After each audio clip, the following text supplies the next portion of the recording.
There's no room for arrogance, overconfidence, or impatience, or lack of resilience. One size does not fit all. Everyone, this is Kamran Shaukat from NUS BizCareers. To help you advance your career, we're going to be discussing consulting today. I am very excited to have Simon Crockett join us today.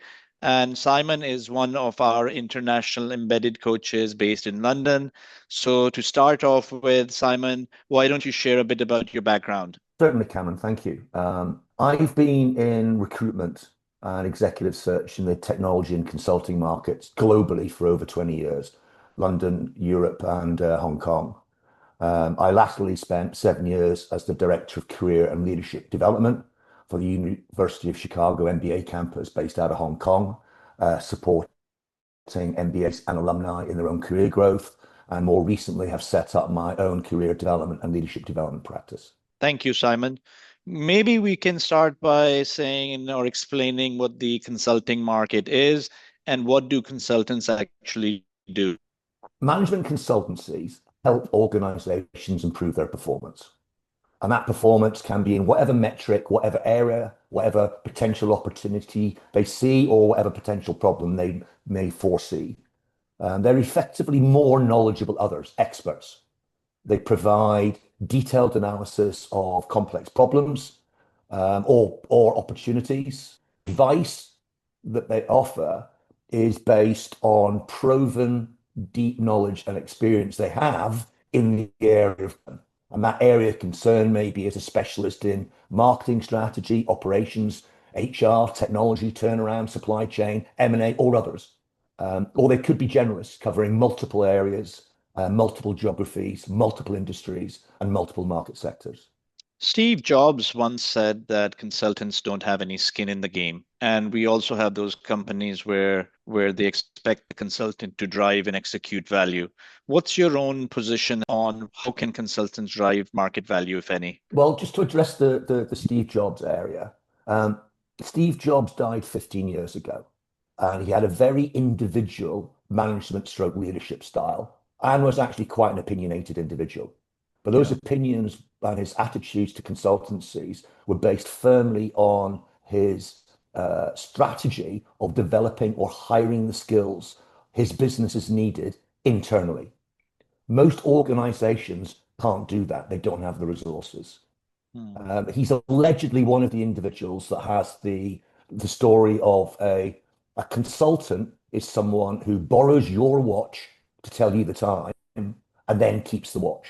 And it's a pretty cynical view of consultants. However, in running a business on a day-to-day basis, world political, economic, social, technological, legal, environmental markets are different country by country, market by market, and are constantly changing. Most organizations don't have the competencies or experience or the resources to identify and manage those changes. Hence, there will always be a market for external expertise that has the resources and can demonstrate a track record of protecting or adding value.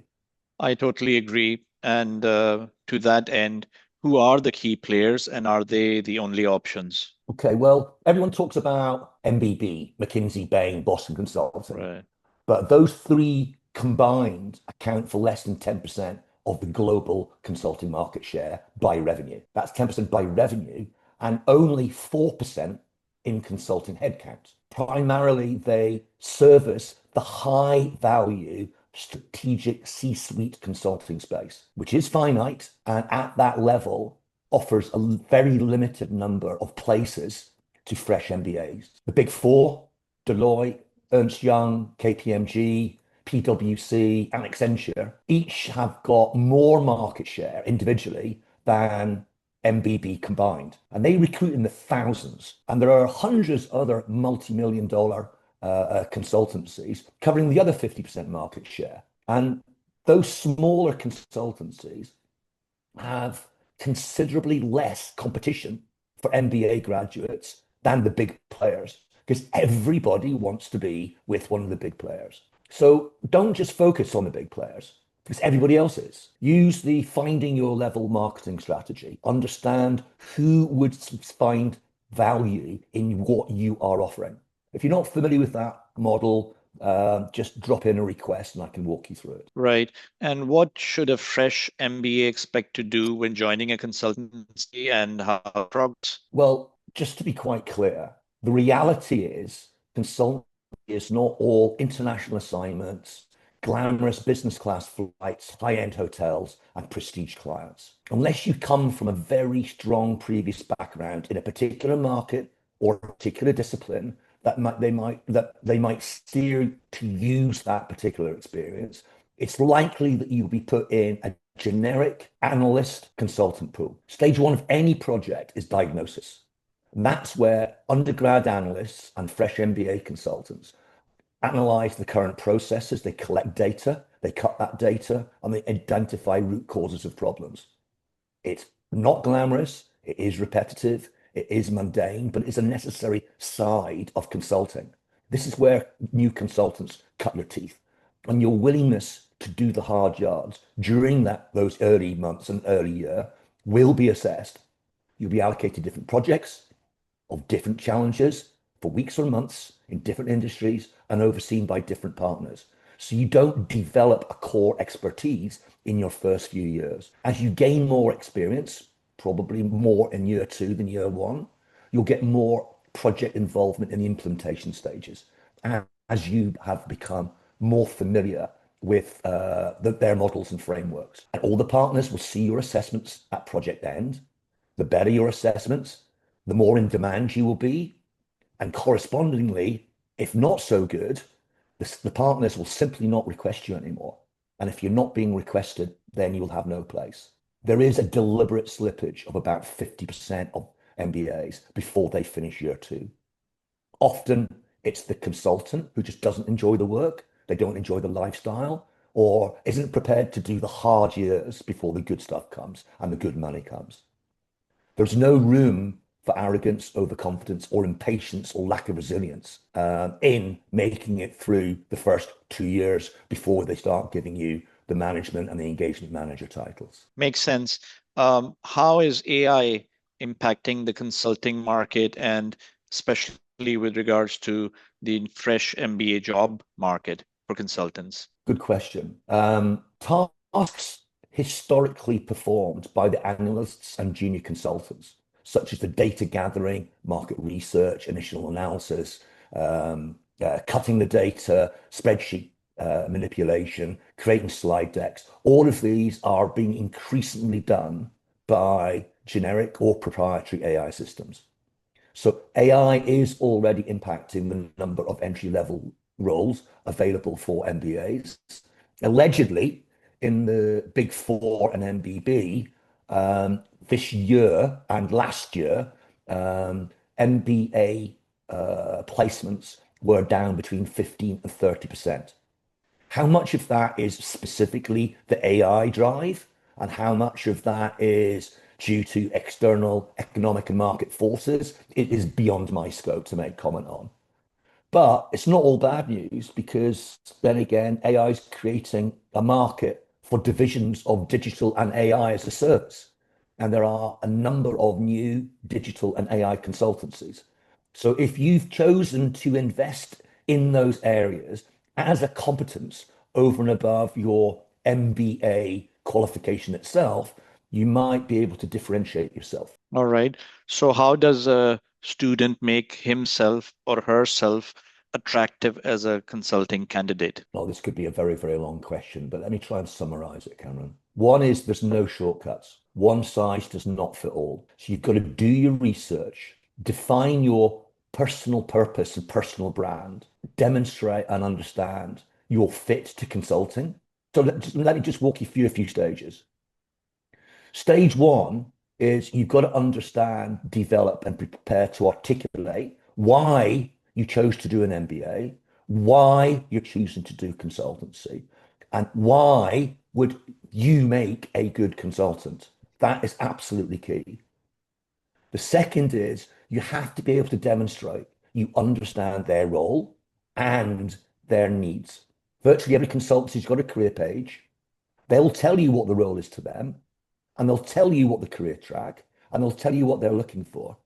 So, for example, McKinsey, their criteria includes connection, drive, leadership, and growth. Bain are looking for curious problem solvers that demonstrate Bain's values. So each of them have their own nuances, particularly if you're aiming at a niche or specialist offering. So you've got to research and understand what they want. However, in common, they all want intellectual firepower and curiosity. They all want good communication and interpersonal skills. They want ability to manage projects and solve problems. They want the qualities of integrity, resilience, adaptability, and accountability, willing to hold yourself accountable. It also requires a growth mindset, capability to develop self and support the development of others. And you can't just talk about it mythically. Prior to interview or even prior to your submission, you need to develop and prepare to deliver concrete examples that validate what you would claim in each of those areas. Third, prepare and adhere to their process. And finally, demonstrate your fit to them and how they fit to you. And that includes preparing for the case interview. The case interview may be verbal, written, or a panel, but you have to learn the fundamental consulting frameworks to apply. SWOT analysis, PESTEL analysis, Porter's 5 forces, McKinsey 7 S's, and there are others for M&A, financial evaluations, organizational effectiveness, supply chain, etc. And then finally, as a grad school entrant, please don't say at any part of the interview process, I want to do strategy. Saying that just demonstrates you really don't yet understand the learning curve that you have yet to climb in terms of in consulting and dealing at the strategic level. Strategy is what the directors and partners do. Consultants and senior consultants do the analytics, research and investigation, and then laterally the implementation. Does that answer your question? That was awesome. Thank you, Simon, and very insightful as well with useful practical guidance. Before we close today, any parting advice? Like anything in life, really, if it's worth having, it's probably not going to come easy. And it rarely happens by accident. Everyone's got different backgrounds and different motivations. One size does not fit all. So you need to learn to differentiate yourself from the rest of the market, and you have to learn how to demonstrate your fit. In short, talk to one of the coaches. Use them to help you develop your story, your plan, and your value. And for those of you who've already done the marketing modules, as you well know, the number one rule of marketing, never go to market until you know your market and have a product that the market sees value in. You are that product. Perfect. Thank you very much. You're very welcome, Cameron. Thank you for inviting me.